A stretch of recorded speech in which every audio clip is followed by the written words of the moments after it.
Magandang araw mga kapuso, narito po ang mga kaganapan dito lamang po sa Apoy sa Dugo.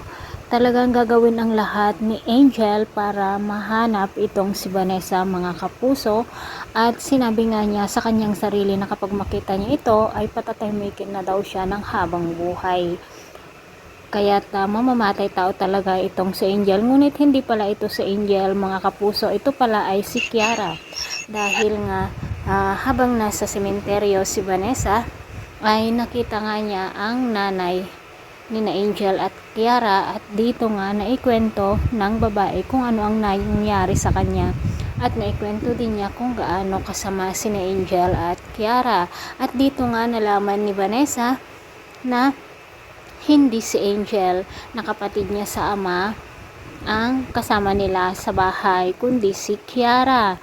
So mga kapuso, buti na lang talaga nakatakas na naman itong si Angel at nakuha siya ng kanyang kaibigan.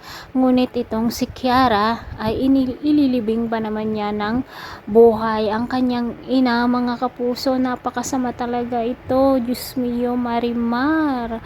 At talaga namang nagmamakaawa ang kanyang ina at humihingi ng tulong, ngunit hindi niya ito pinakinggan. Samantala, paniwalang-paniwala pa rin si Sylvia na si Vanessa ay isang baliw, kung kaya't ang gusto niyang mangyari ay madala ito sa mental hospital. Hindi rin masabi-sabi ni Lexie dito sa kanyang kapatid na si Marco na nagpapanggap lamang si Vanessa para makakuha ng impormasyon tungkol dito sa pagkamatay ng kanilang ama noon. Mga kapuso, grabe talaga,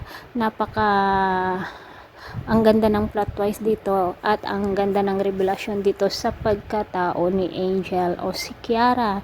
Ito naman si Vanessa, naikwento nga niya dito sa kanyang kaibigan na si Kiara pala ang humahabol sa kanya at hindi si Angel.